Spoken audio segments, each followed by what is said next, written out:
Uncomfortable, right? You're waiting for me, the speaker today, to say something. Well, I was uncomfortable too. The silence, the absence of language, that only lasted for a few seconds, felt so long. The silence said something. Perhaps I forgot my script, but most importantly, it proved how much we depend on language to make sense of the world. More than a tool of communication, language shapes how we think and how we exist. Without it, we feel lost. Language is an important and valuable medium that passes on memories, information, and wisdom. Without language, there will be no civilization, no TEDx talk, and no way to order your favorite grande matcha latte with oat milk. But seriously, language is essential in our lives. We entrust it as an objective medium to faithfully convey what we mean. But language is never neutral. When I came to America, I thought I had mastered English. This was proven untrue since I did not understand what "riz" means, but also because of another incident. In 10th grade English class, we were reading aloud from a poem. My turn came up, and I confidently read, "Why through the landscape of his dreams the lordly Niger flowed." Except, I did not say Niger. I pronounced the second syllable slightly, very wrong. The room went silent. Then everybody started laughing. My teacher moved on from it. No one corrected me or taught me what the word meant. They just let me sit there, realizing that I said something terrible. The problem is that the country Niger exists. The river exists. They're pronounced differently from how they're spelled because of history, violence, and lasting racial discrimination. I inherited a language that buried its ugly history in unspeakable words, but expected strangers to its history to know where the landmines are. Language was never a neutral tool of communication. We inherit power structures from language that shapes how we think and how we are heard. The words we choose, the grammar we repeat, and even the silences we keep are all heirlooms that carried the weight of the past. In the next few minutes, I want to show you how vocabulary, grammar, and even silences affect the way we see the world and why we should question them. Let's start with words. The first thing we learn when we study a language. Take mankind as an example. The word man, coming from the old Germanic word man, used to mean all human beings and persons. However, through centuries of associating men with males, the word man is now synonymous with human adult male, deleting women from its meaning. These patterns repeat everywhere. Chairman, policeman, businessman, words that represent an entire occupation center men as the default. The word still claims to mean all of humanity, but it carries a message. The standard human is male.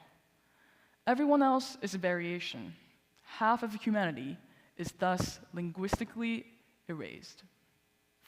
What does this erasure do? Studies show that masculine generic language creates a biased reality. When participants complete sentences with masculine generic language, they overwhelmingly imagine males.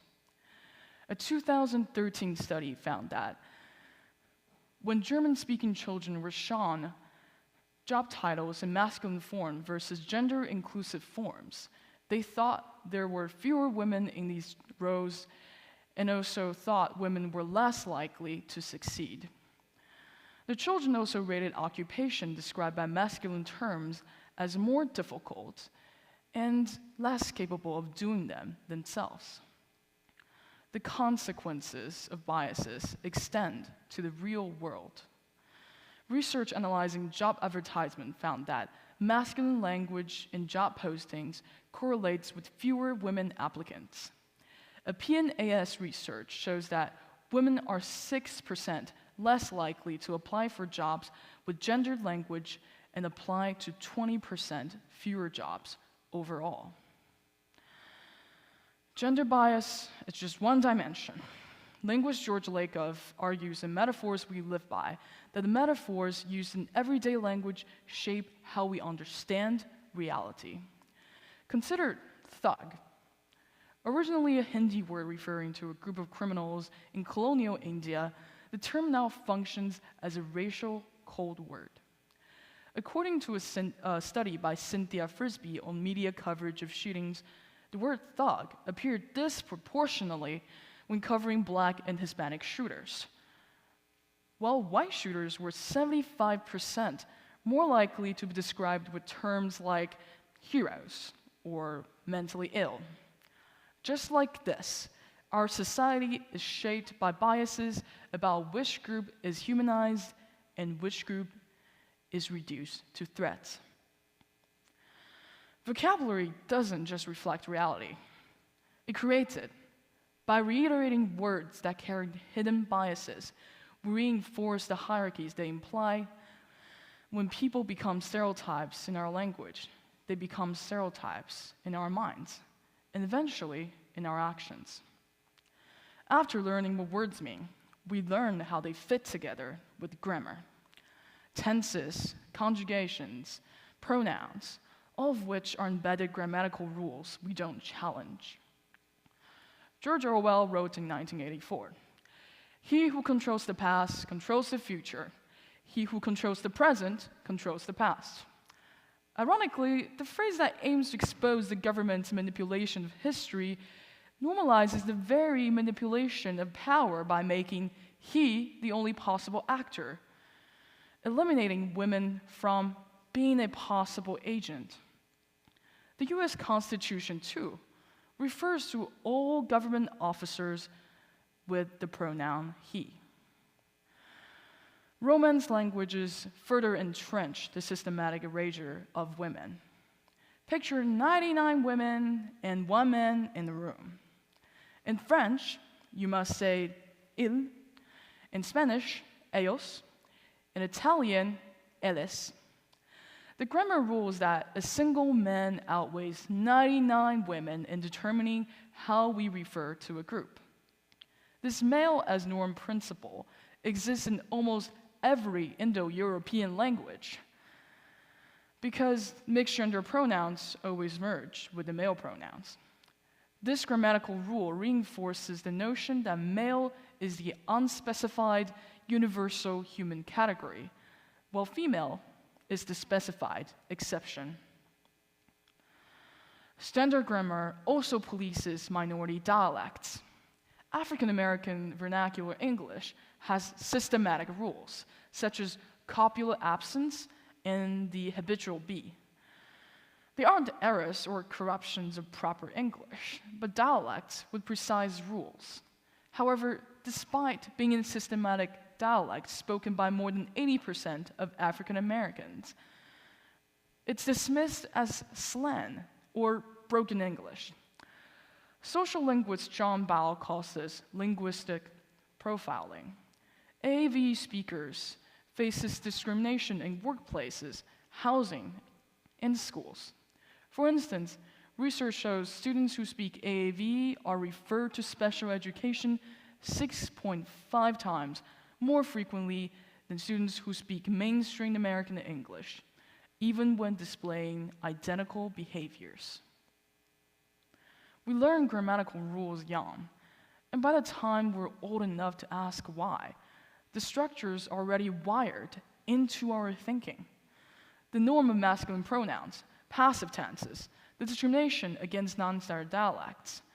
These aren't accidental language evolution, but intentional choices that calcify prejudices into language. But the most dangerous thing is not what language says, but what it does not say. Words can be challenged, grammar can be rewritten, but what about silence? Silence operates at a level we can't even recognize because the lack of language makes experiences ineffable and thus unthinkable. Philosopher Miranda Fricker calls this hermeneutical injustice. When there is a gap in collective interpretive resources, it prevents someone from making sense of their own lives. An example of this is sexual harassment. Before the 1970s, the word didn't exist in English. But women still experienced frequent unwanted sexual advances at work. But they lacked the language to name it. Carmita Wood worked 8 years at Cornell University's Nucleus Physics Department. A professor repeatedly propositioned, made physical advances, and touched her. When she tried to explain why she was leaving her job due to stress, she couldn't find the words. So she told the unemployment office her reasons were personal. She was denied benefits. Wood attended a consciousness-raising meeting where women shared similar experiences. Sexual harassment in Susan Brown Miller's account. Somebody came up with harassment, sexual harassment. Instantly, we agreed.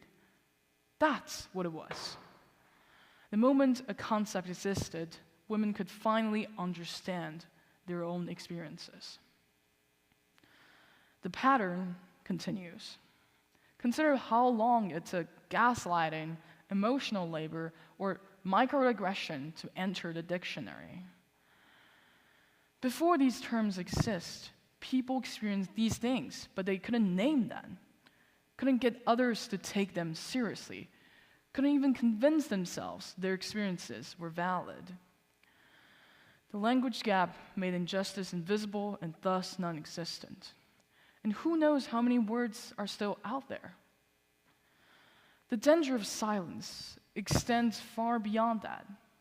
Indigenous language spoken for thousands of years are on the brink of extinction due to policies that deliberately silence them.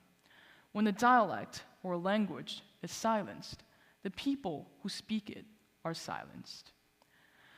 Their knowledge doesn't count. Their testimony is incredible. And their ways of understanding the world are erased. The cost is enormous. Without words for our experiences, we can't name injustice. Without names for injustice, we can't demand change. And without linguistic power, communities are shut out of important spaces and their voices go unheard. So the silence compounds itself. The gaps remain generation after generation, making certain experiences impossible to articulate and certain voices impossible to hear. So, where do we go from here? Here's the thing. I'm not asking you to police every word you say. That's exhausting, and it misses the point. What I'm asking is to recognize and point out existing injustices in our system of language. Because unless we identify them, we only blindly pass on hierarchies and reinforce inequalities. And then, do something small. We do inherit the heirloom of language, but we don't have to inherit its flaws. First, start challenging the defaults. Before writing he on the paper, think about it. What about they or she? Yeah, gender-neutral language feels clunky at first, but the awkwardness will soon go away if enough people start using more inclusive words, which is already the trend in the academia. Second, legitimize how people actually speak. Treat particular dialects as varieties of English, just as British English or American English.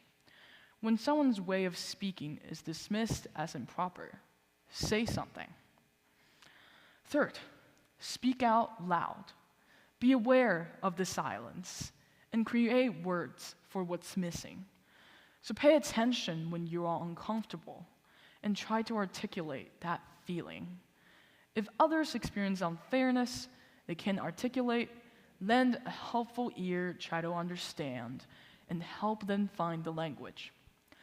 That's how we close hermeneutical gaps. Language shapes how we think, but we also shape language. Every major shift in language, from sexual harassment entering the dictionary to singular they referring to an ungendered person, started with people feeling something was wrong, then refusing to accept that wrongness was inevitable. Every time you choose words, use grammar, and invent a phrase, you're making a difference. So, here's what I want you to take away. We can't escape the inheritance of language, but we can decide what we pass on by identifying linguistic injustice and acting upon it. So, next time you speak, what kind of heirloom will you leave behind? Thank you.